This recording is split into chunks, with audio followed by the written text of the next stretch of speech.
What's up, everybody? Hey, I actually lost my live on the last one, so I'm actually going to be doing this again. But no worries. Guys, I hope you guys enjoyed it. Welcome to the recap of the Olympic Rugby Women's first round of pool play. We had some great games going down and really just kick this off real quick. Fiji versus France. This one was an interesting one. I actually came in late for it. Fiji was actually up 5-0. France coming off with the repechage. This one was one that, unlike their counterpart, Fiji isn't exact. Let me call it correctly. Fijiana is not exactly the biggest powerhouse. They're average. They're a work in progress. I know it's been a little bit of a process, but they're still dangerous, strong team. Can always break one here or there, but they're not usually going to take over a game. France, on the other hand, is one that has a lot of history, especially in sevens. They've been pretty proficient, and they actually were able to really take this one in. Fanny Orta, longtime captain. And what I mean by long time, she's been with them since 2014, where I first met her over at Atlanta 7. And she's been playing with this team for a long time. So to see her continuing to captain, that's a lot of leadership that will help, especially in this Pool B matchups that they have going on here with sharing with Canada and Brazil. France has a lot of dangerous players on it. Number one, Seraphine Okemba. She is a very long wing, plays in the Premier League over in England.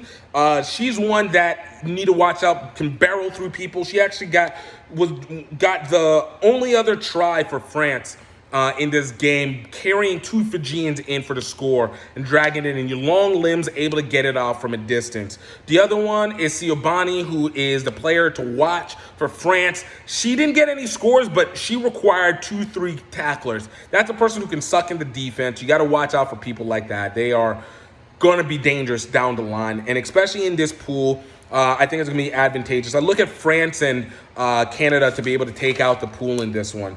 I forgot. I needed to say it right off the bat. Whenever I'd first done this, before I watched the games, my predictions were that the U.S. was going to come in gold, New Zealand coming in with the silver, and Canada with the bronze, with Australia looking on the outside in fourth place. So coming off these first games, it kind of almost made me a little iffy, but it's still anybody's game. Again, this is a lot of rust that's occurring right now for these teams. So a lot of the trend was teams that were the favorites were very slow starting, and it made for a lot of even matches in the first half. And speaking of which, moving on to Canada versus Brazil. Now, Canada versus Brazil was a very interesting one. Brazil, a much tougher team than people give it credit for. I've talked with a couple of Brazilian players previously. I have my connection because my fiance is from Brazil, and so I have a special interest in what they do. The women have been immaculate in South America. They've been easily the best, which is why they're able to qualify in, of course, but have been one of the best, and now they're getting a chance to continue to test themselves at the highest level. They haven't been so great at the global stage, but from a regional standpoint, excellent. And you can see it in the tackling. They have solid size. They're able to get to the ball. The biggest weakness that Brazil has is that they cannot move the ball very long distance, and it actually is going to end up killing them in their ability to be able to do what they want to do, because they just run the ball, and they run the ball to try and close gap and make for shorter passes. It makes sense in the sense of making it for safer plays, but it doesn't give you a lot of chance to be able to throw off the defense and, of course, open it up, because defenses now are able to close in, and that's what Canada did this entire game. They were able to close up any gaps that Brazil was trying to make, because they just kept clustering everybody in, can't make any of the long passes. We forgot the first score by Charity Williams, friend and more importantly a player to watch, took it off the edge. She actually had a penalty in her favor because Brazil actually tried to tackle her by the hair, caused a yellow card, and it actually set up it actually set up what would be the Charity Williams try, taking off the edge with Bianca Ferrella. Again, those are two players that you want to watch for, Bianca and Charity. They're former roommates. They have a really great chemistry with each other. They work well. They practice off each other. So I expect to see that combination happen a lot. Other player to watch, Kiara Wardley.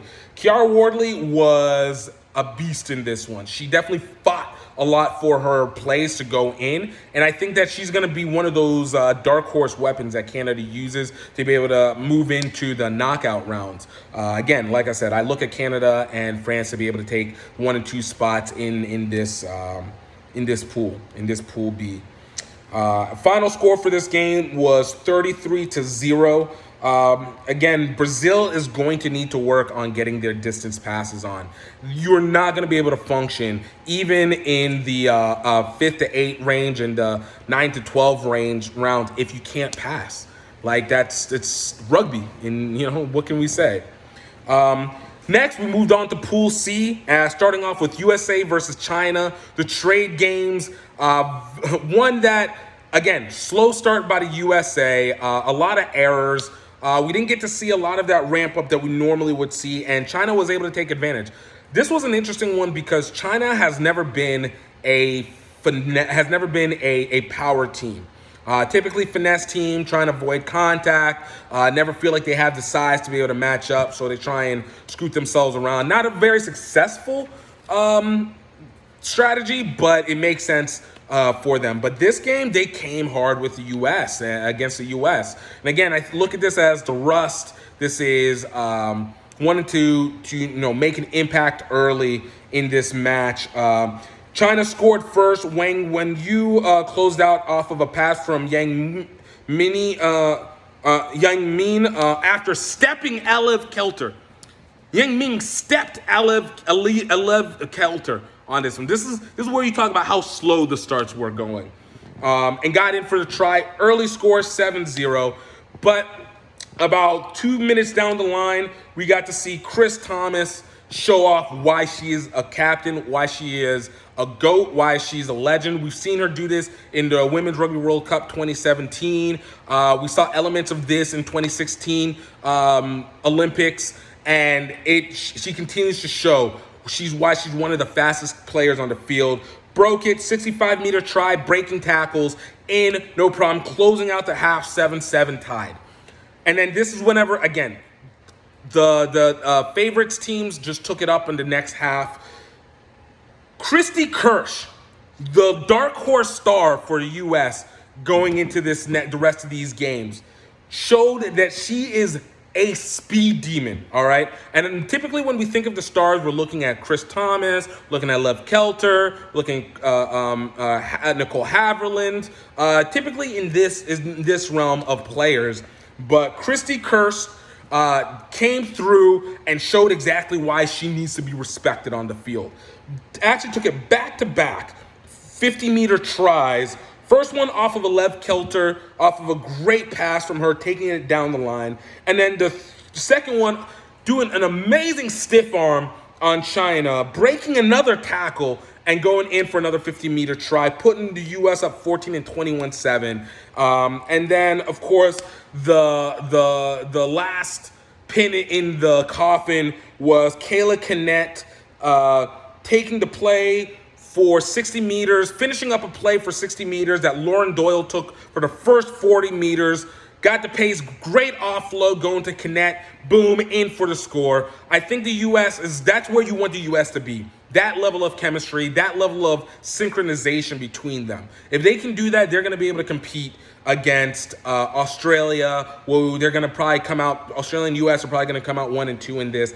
And definitely when it comes to the knockout round, be able to really step up against a team like the Black Ferns, New Zealand, who are going to be efficient tacklers, as well as Canada, who really know how to spread out the field. You got to be close and precise and be able to take those off. Maybe not get the big runs, but you got to be close and precise to take those off. I look at the U.S. to be able to go ahead and fix up a lot of the mistakes. Nia Tapper being able to kick it up a little bit more. And this one, less drops. But again, I knock it out to, been sitting for maybe a week and a half. A lot of anticipation finally happening. You guys got the final spotlight. So, again, this was a trend that went across all the favorites. Final score for this game, USA 28, China 14, getting a last second score by Chanky for China off of a kick and recover. Great play. It's really brilliant, to be honest with you. But, too little, too late, and kind of a moral victory, a moral play than anything else. Closing out Pool C, we had Australia versus Japan. So going into this, we know Australia is the incumbent that is for this Olympics. Won the gold in 2016 and looking to return. I did not know whether they were going to be up to the same form that they were. It's been a while. You know, they always play strong. There's no doubt. They changed up their coaches. Their coach was coaches for them for the Olympics. Now is coaching for the men. So it was going to be interesting. And another key person there's two key pieces also that were there. Number one, Charlotte Caslick. I was not 100% sure what her mindset was going to be.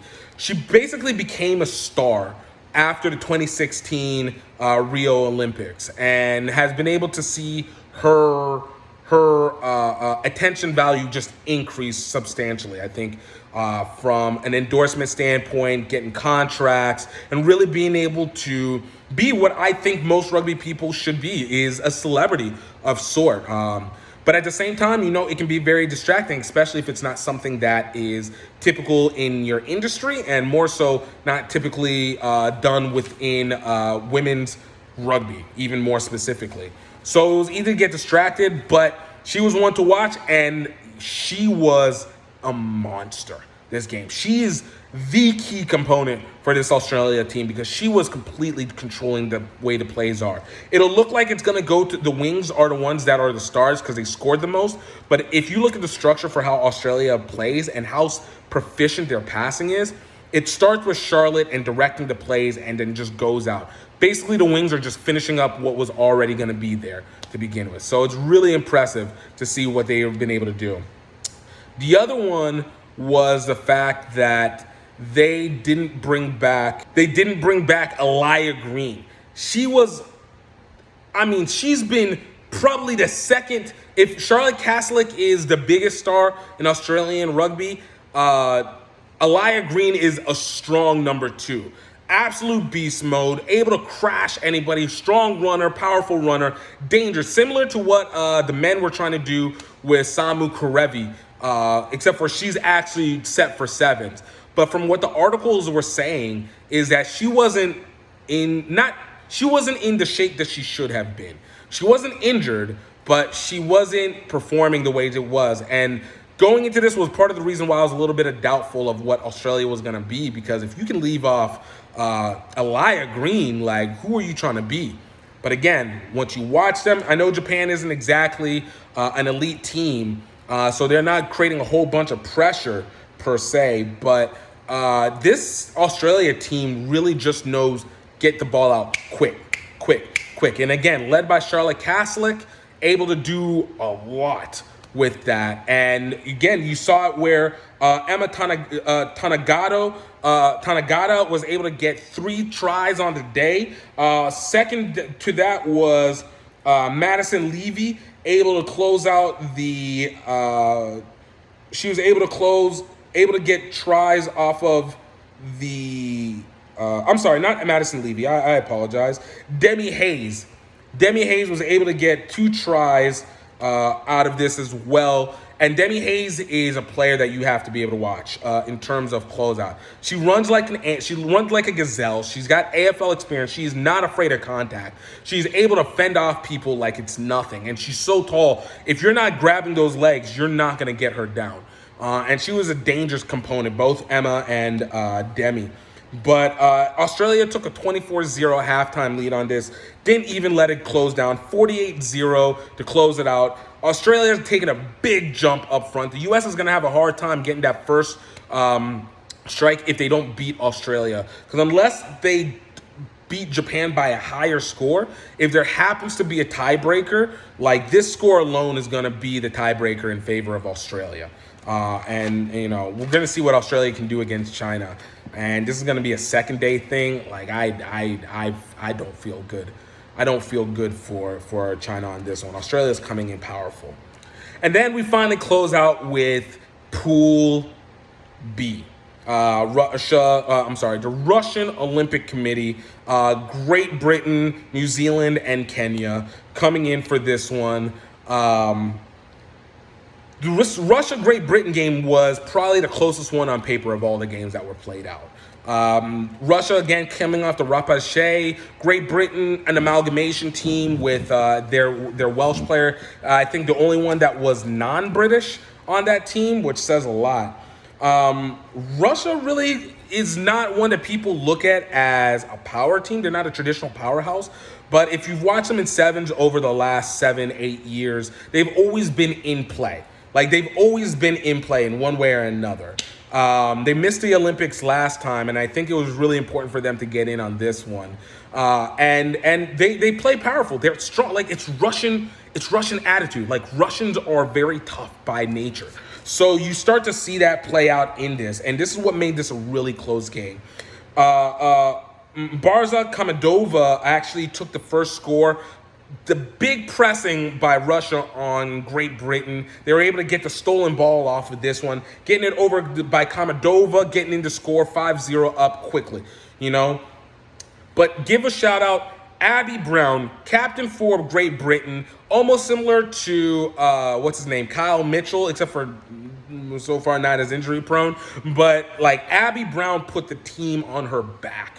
She got the two key. She got both scores for Great Britain. The first one in the first half, after she hit a beautiful dummy to cut it back inside, threw off Russian player, getting in for the score, made the halftime score 7-5. And this was a game, I don't know how both of these teams are going to move forward, because they were not handling this humidity well at all. We saw a lot of reason also why this was a close game, a lot of penalties, a lot of errors, and a lot of conditioning issues. While at the same time, I give the leeway for a lot of teams to have, especially the women's teams, have been sitting for a while. You still have been practicing and working within this humidity. I know gameplay isn't the same as practice play, but still, you would have thought the acclimation into the humidity and all that would have already kicked in, and it didn't look like it did for this, for either of the Russian or the Great Britain side. And this game, again, going into the second half, it continued on with that. It was a really big defensive / erroneous kind of play. Iffy referee calling, I gotta say, needed to really amp up a little bit better. A lot of really obvious missed calls. I think there was a forward pass. I think we saw a miss on a bad call when it came to an intentional knock that didn't get called. These are things that are key, but again, you play the game, and that's where your biggest difference is. But Christina Seradina was able to get this one. 90 seconds remaining basically in this game. Russia's trailing 7-5 to Great Britain. Christina Seradina gets a pass inside off of the free kick, off of taking too long for Great Britain. Not taking too long. Poor play by Great Britain. Able to get it in, up 12-7. All right, 90 seconds remaining. And this is where you have to watch. Again, this is so many errors, and ROC is going to have to get this cleaned up. They took too long on the kickoff, which gave Great Britain the position at the 50 to be able to kick off the play, and it hurt them, because at the last second, literally the last second, Russia let their guard down, thinking the game was going to be over. Abby Brown comes back, cuts it up through the defense, doing another dummy. Russia was on their heels. They weren't even ready for her to take it in, and gets in for the easy score and a conversion. Great Britain wins 14-12 and are able to get that first win in pool play. And I hope Russia knows you cannot relax, especially in this tough pool. New Zealand, Kenya, Russia, Great Britain. And I say Kenya because what we saw from New Zealand-Kenya game, again, might be a factor of first game jitters and stuff, but Kenya's not a slouch. There's a chance that they could play spoiler to someone who is about to either get that third place positioning, or someone who is trying to get a first place positioning in their pool. The New Zealand-Kenya game on paper looked like it was going to be a bloodbath. I mean, Kenya women specifically are not known for being rugby proficient, that great at it. They won their qualifier, but, Again, there's not a plethora of women's rugby in on the continent of Africa, so it's kind of hard to get a really straight determination. It's growing, but it's not quite there yet. And then, of course, we know New Zealand, the reputation. Portia Woodman's back. Got Tyler Wong. You have your regular veterans. This is a nominally powerful team that we've seen for years now. But I've got to give it up to Kenya. Like, they were not the best on defense, but they held their own. One thing that really surprised me was how well they actually played Portia Woodman. They played her incredibly well. Like, she was not able to do a lot. Now, mind you, she did get a score, but it was off of the overload play that New Zealand was basically running on Kenya, which was essentially they sucked the defense into one side, and then you end up seeing basically a 3-on-1 on the opposing side, and they just were able to ease in on the edge. And Kenya just wasn't built for that kind of movement from side to side. Every effort and energy has to be put into getting and making the play, and so it affects everything that they did moving forward.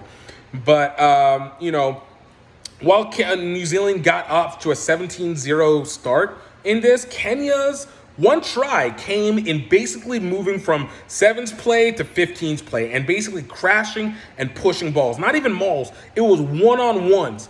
They one-on-one were pushing this New Zealand team, and I think it's something that New Zealand needs to be concerned about. It might not be something that will ever be everlasting, but it's something that teams can actually play on. If it comes down to one-on-ones, New Zealand can be pushed. New Zealand has the possibility of being pushed, and Kenya was able to do it and got in. Cristobal Lindo was able to get that little slide in down the middle, making it 17-7 at halftime. And actually, even into the second half, New Zealand didn't blow them out. Final score was just 29-7. Basically, two more scores that came after that one. But it's not to say very much. And, again, you can say, maybe New Zealand was trying to stick to their system and whatever. But, this is still a Kenyan team that could have been played out like the way Japan did against Australia. But they didn't. They held their own, and it looks like they're going to be tough the rest of the way. So, guys, I want to thank you so much. I hope you guys enjoyed this. We'll be back at 9 a.m. I apologize. There was a lot of people I said hi to on the last one. Instagram kind of threw me off with what was expected. So I lost that whole one, having to do this twice over, but it's all good. This is what we love to do. See you at 9 a.m. for second round of pool play. You guys take care. Gift time in Bailu. Cheers.